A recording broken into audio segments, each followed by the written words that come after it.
माता की, भारत माता की, भारत माता की, इनकलाब, वंदे वंदे।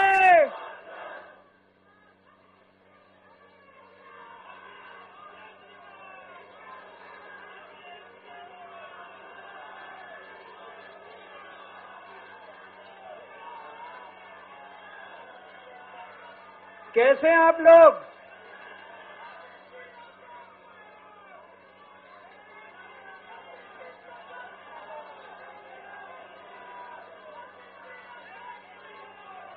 दोस्तों,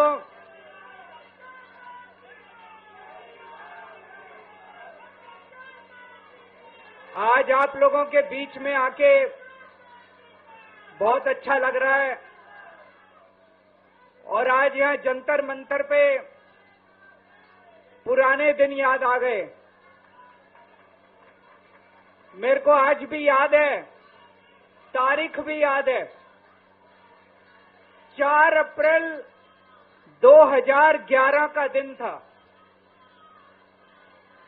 जब आजाद भारत का भ्रष्टाचार विरोधी सबसे बड़ा आंदोलन, अन्ना आंदोलन, यहां जंतर मंतर से शुरू हुआ था।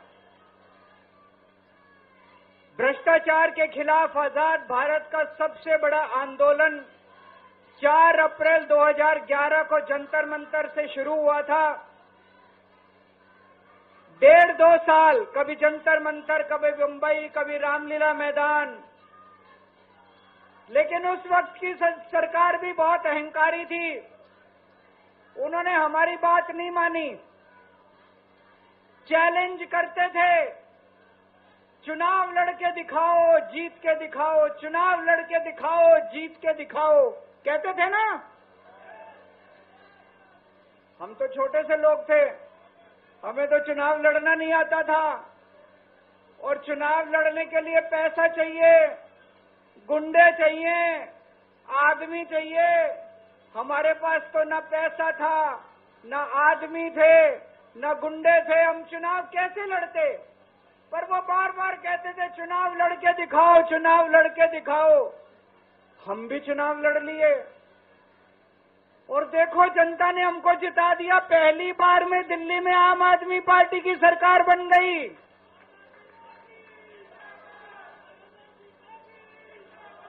देश के अंदर हमने 2013 में चुनाव हुए थे, देश के अंदर साबित कर दिया ईमानदारी से चुनाव लड़े भी जा सकते हैं और ईमानदारी से चुनाव जीते भी जा सकते हैं।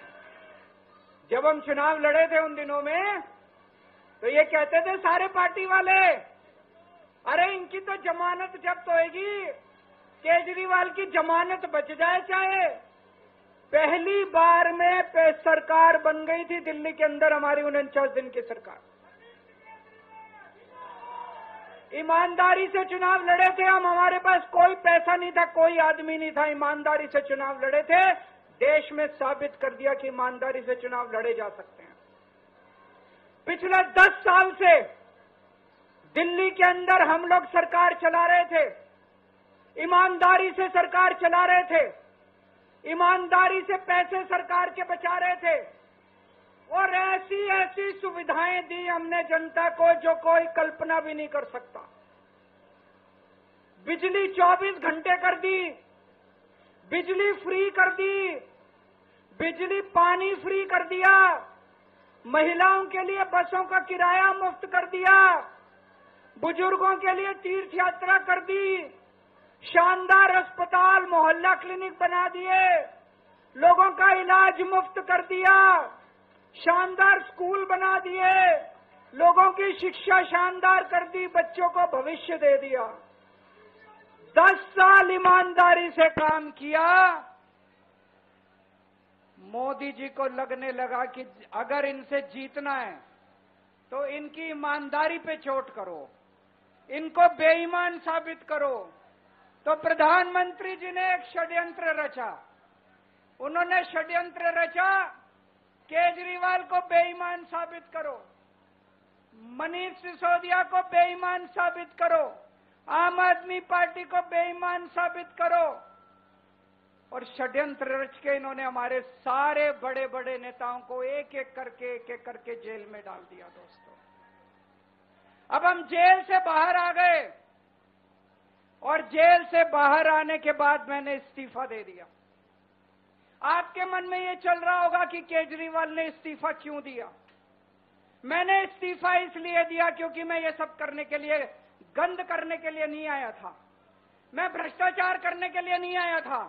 मैं सत्ता का लालच, सत्ता की भूख नहीं है मेरे को सीएम की कुर्सी की भूख नहीं है। मैं पैसे कमाने नहीं आया। पैसे कमाने होते इनकम टैक्स कमिश्नर की नौकरी करता था। उस नौकरी में जितने करोड़ों रुपए चाहता मैं कमा सकता था। पैसे नहीं कमाने, देश के लिए आए थे, भारत माता के लिए आए थे, देश की राजनीति बदलने के लिए आए थे। दोस्तों,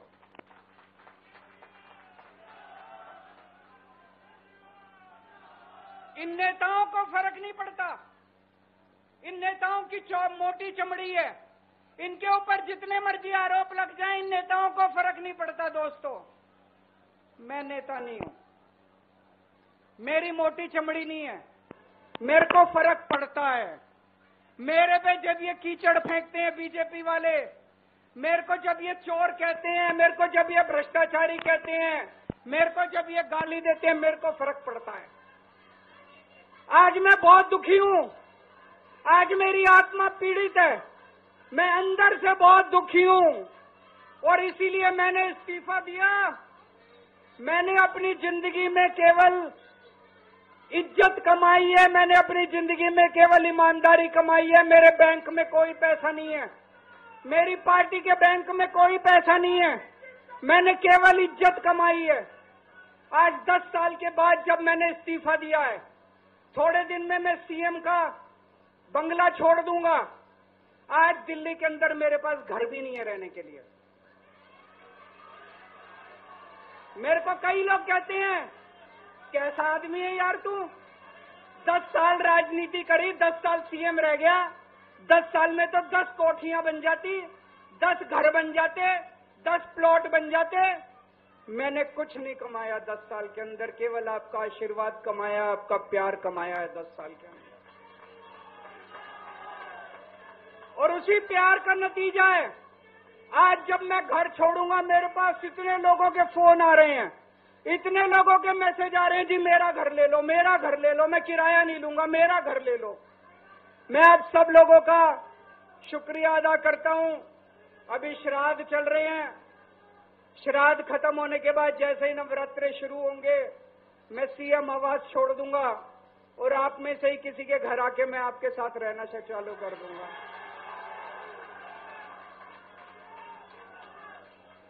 इन्होंने, मोदी जी ने हमारे ऊपर सबसे कठोर कानून लगाया, इस देश का ईडी का कानून, पीएमएलए। उसमें बेल भी नहीं मिलती, उसमें बेल भी नहीं मिलती, लेकिन केस फर्जी था। मैं शुक्रिया अदा करता हूं सुप्रीम कोर्ट का, उन्होंने हम सबको बेल दे दी, क्योंकि उनको भी पता था कि केस खत्म है, केस बेकार है। उन्होंने हम सबको बेल दे दी।